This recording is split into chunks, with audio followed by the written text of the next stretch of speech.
కుచేలుడు. అయితే ఆ పూరి గుడిసె ఎలా ఉందంటే, పగల సూర్యుడు రాత్రి చంద్రుడు దర్శనమిస్తారు ఆ పూరి గుడిసెలు. కాలం గడిచిపోతుంది. ఆ భగవద్ అనుగ్రహంతో వారికి 27 మంది బిడ్డలు పుట్టారట. తినడానికి అన్నం లేదు, ఉండటానికి ఇల్లు లేదు, పరుచుకోవడానికి పాత చాప కూడా లేదు. అలాంటి వారికి 27 మంది పిల్లలు పుడితే వాళ్ళందరికీ కూడా ఆ వామాక్షి చీర మాత్రమే చెంచి గోచీలు పెట్టిందట. మరి ఈయనేం చేసేవాడు? బ్రాహ్మణకు యాచించుట ఆచారమైన యాచించుట మిక్కిలి హీనమనుకున్నాడు. అయితే ఆయన ఏం చేసేవాడు? ప్రతిదిన మొదటికి జని దూసరదా న్యంబు పిడికడు యాచి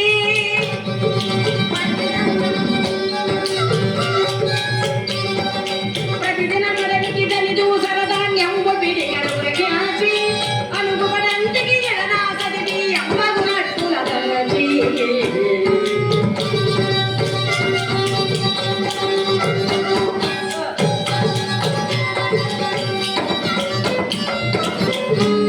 అయ్యా.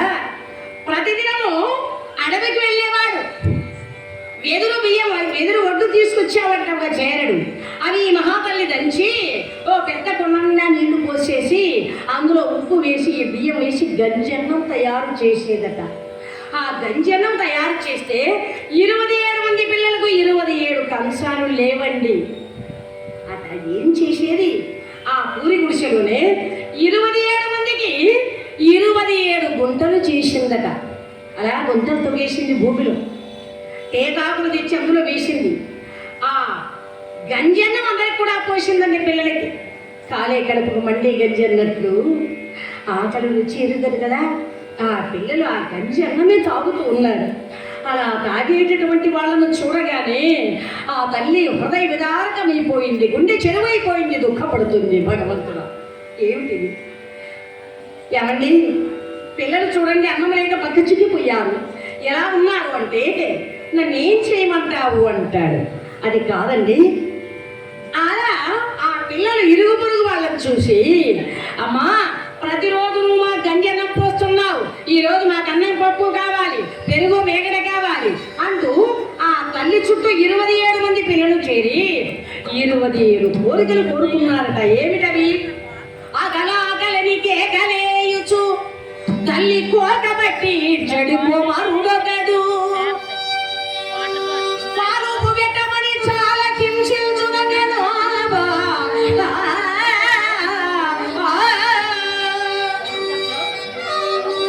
పప్పు బిల్ల మిమ్మని పట్టి బాధించునగడు, మిఠాయి కొనుమని ఏడ్చునగడు, ఉంగురము కొనుమని బోరు పెట్టునకడు, గోళీలు కొనుమని గోరునకడు. ఇట్టి విధమున 27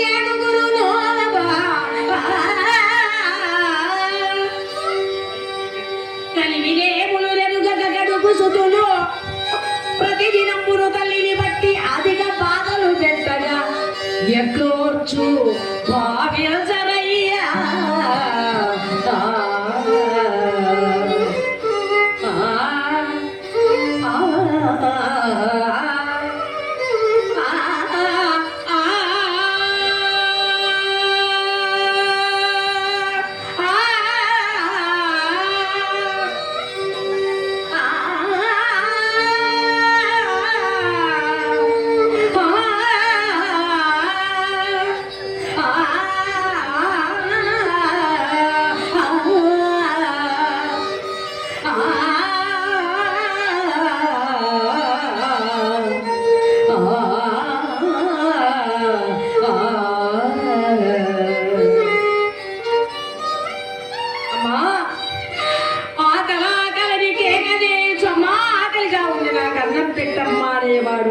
కోలీలు కావాలని ఏడ్చేవాడు మరొకడు, పప్పు బెల్లం కావాలని ఏడ్చేవాడు ఇంకొకడు, మిఠాయి కావాలని ఏడ్చేవాడు.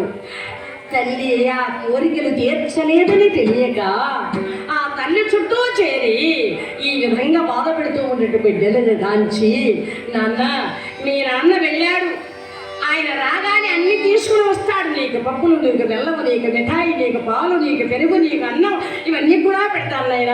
మంచి చొక్కా దగ్గర కుట్టించుకురాని వెళ్ళాడు. నేను అన్న రాగానే ఇస్తాను, బుద్ధిగా పడుకోండి. మరి అలా బుద్ధిగా పడుకున్నారు.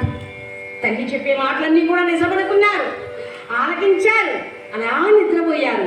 అప్పుడు వచ్చాడండి అడవి నుండి వెదురు బియ్యం తీసుకొని మనకు చేరుడు కథానాయకుడు. ఆ చేరుడు బియ్యం అందుకుంది. కంటి నీరెత్తుకున్నటువంటి ఆ భార్యను చూచాడు కుచేరుడు. దేవి, ఎందుకే ఏడుస్తున్నావన్నాడు. ఏమని చెప్పాలని, ఏమని తెలుపుదు బిడ్డల ఘోరమో,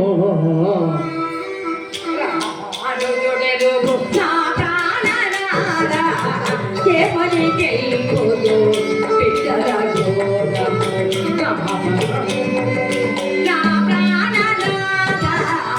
ఏమని తెలుపుదు.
స్వామి, ఏమని చెప్పమంటారు?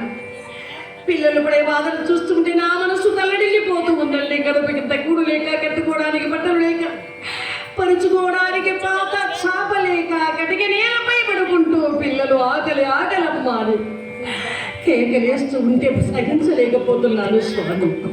స్వామి, మరొక విషయం, పిల్లలు చిరుతను తిమిడి లేక క్షీణించిపోయే,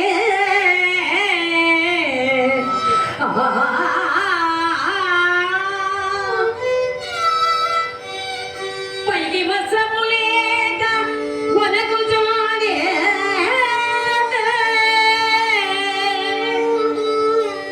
ప్రాణ అన్నముకు లంకి జగ పలుకు విధవే, అది యుగా దరిద్రమే అధిక హీన్యమా.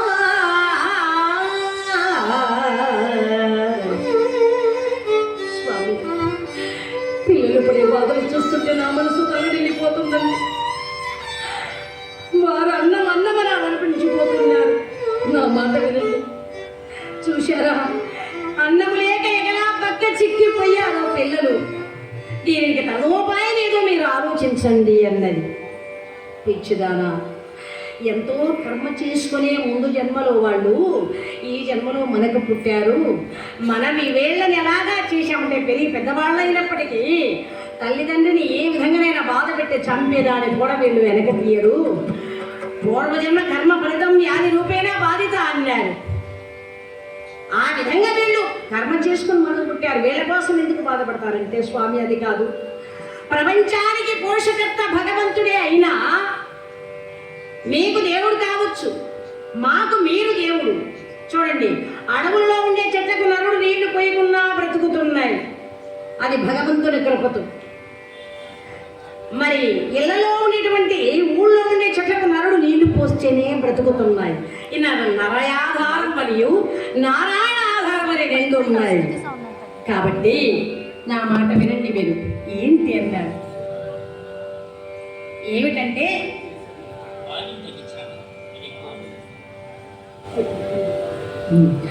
ఏమిటి అంటే ఆనాడు చెప్పినది అటుకులు ఆరగిస్తూ ఉంటే కృష్ణుడు అడిగాడట, నాకు పెట్టవా కాస్తని.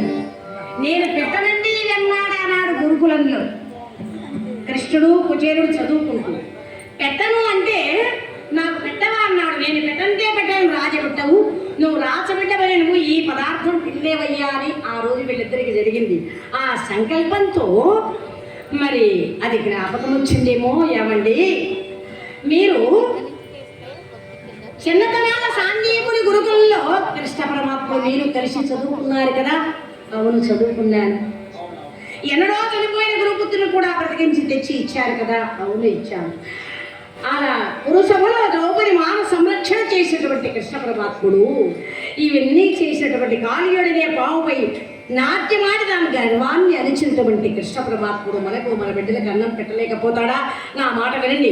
అలాంటి కృష్ణుడు ఈనాడు అష్ట భార్యలతో అష్టైశ్వర్యములతో ద్వారకకు రాజయ్యాడు, ఆనందంగా ఉన్నాడు. వెళ్ళండి, స్నేహితుడు కదా, వచ్చాడటువంటి ఉద్దేశంతో మీకు తప్పకుండా సహాయం చేస్తాడనే నమ్మకం నాకు ఉందండి, మీరు వెళ్ళండి అన్నాడు. సరేనే, అలాగే వెళతాను వామాక్షి, కానీ స్నేహితుడి దగ్గరికి వెళుతున్నాను కదా, ఏదైనా కానుకగా తీసుకువెళ్ళాలి కదా, మరి ఆలోచించు నువ్వే అన్నాడు. ఏమిడండి, ఆవిడ వంతుకు వచ్చినటువంటి ఆ వెదురు బియ్యం ఉన్నాయి, ప్రతిరోజు ఒక గుప్పెడు తీసి ప్రక్కన వేసేదట. ఆ గుప్పెడు ఒక చటాకు అరపావయ్యాయేమో, ఓ పావయ్యాయనుకుంటు వాటిని బాగా దంచేసి అటుకులుగా చేసి ఆ అటుకులు ఒక చిరిగిపోయిన వస్త్రంలో మూట కట్టిందట. ఇవి తీసుకెళ్ళండి, మీ స్నేహితుడికి ఇవ్వండి అన్నదట. అవి ఉద్యాన వేసుకున్నాడు. ఇక బయలుదేరాడు. పరమాత్మ నామాన్ని గానం చేసుకుంటూ వెళ్ళిపోతున్నాడు. ఎవరండి? కుచేలుడు. కృష్ణ వాసుదేవ గరిషగమే జగ గోపాల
పరమాత్మ నామాన్ని గానం చేసుకుంటూ తిన్నగా బయలుదేరి వెళ్ళిపోతున్నాడు.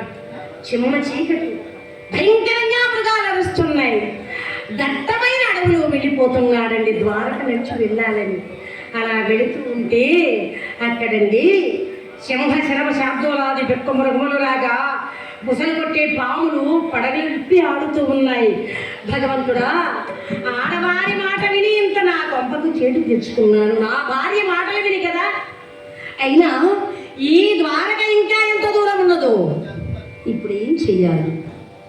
ఎక్కడి ద్వారకాపురము ఇంకెంతయు దూరమునున్నదో గదా.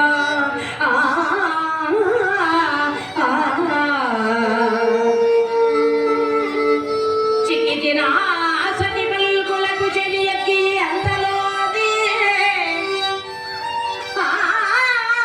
నగదు నాగలోకము జనవేర్చిన కైవడి ఆచనోది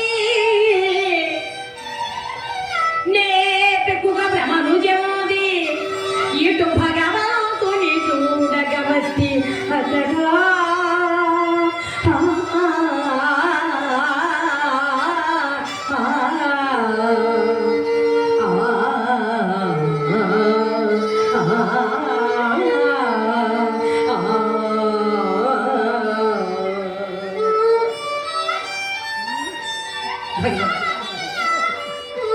ఎక్కడి ద్వారకాపురము భగవంతురాయేమి.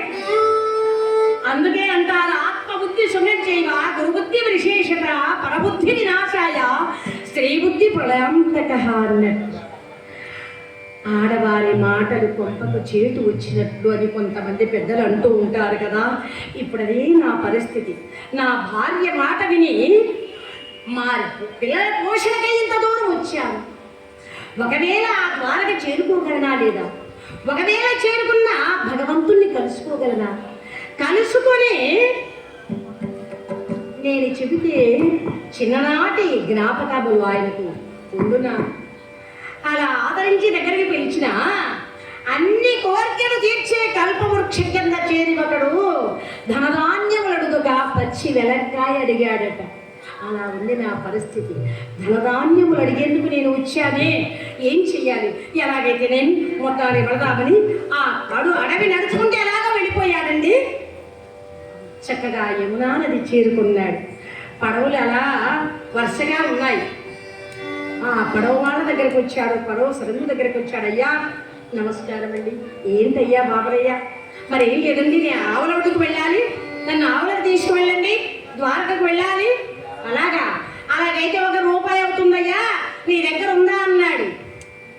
చెల్లిగవ కూడా లేదు ఈయన దగ్గర. ఇలా అడుగుతూ వెళ్ళిపోతే పొద్దున్నే భలే బేరం దగ్గరికి వెళ్ళవయ్యా అన్నాడు. ఇంకొక దగ్గరకు వచ్చారు. అలా అడుగుతూనే అందరూ కఠినాత్ములు ఉండరు కదా.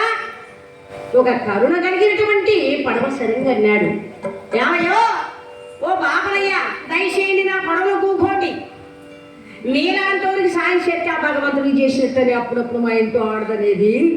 వెళ్ళి కూకొని నా పడవలు ఏం చేస్తారులే, పాపం నీ దగ్గర ఏముంది, ఏం లేదుగా, రండి. కరుణించామని పరమేశ్వరుడు అనుకున్నాడేమో. వెళ్ళి ఆ పడవలో కూర్చున్నాడు. పడవ వెళ్ళిపోతూ ఉంది. ఆ పడవ వెళ్ళిపోతూ ఉంటే ఇక ఈ పడవ సడన్గా అలా జ్ఞానాన్ని అలా వారికి పంచుతున్నాడేమో. ఒక తత్వాన్ని పాడుకుంటూ వెళ్ళిపోతున్నాడు. ఎలాగా? ఎప్పుడో ఏ వేళనో వెళ్ళిపోతుంది, ఏ వేళనో వెళ్ళిపోతుంది, చపలను కనురెప్ప మాటున చెదరిపోతుంది. ఎప్పుడో ఏ వేళనో వెళ్ళిపోతుంది.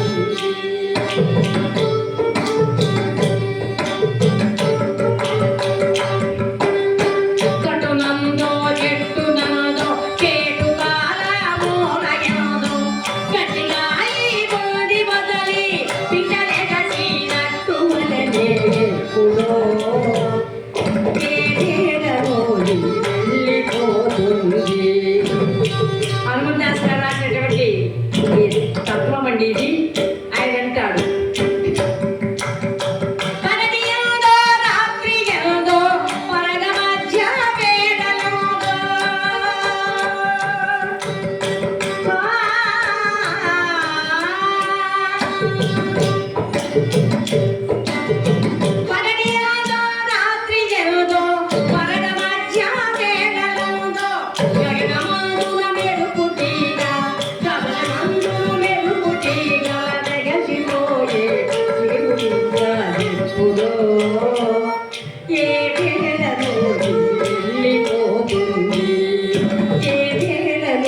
గంజి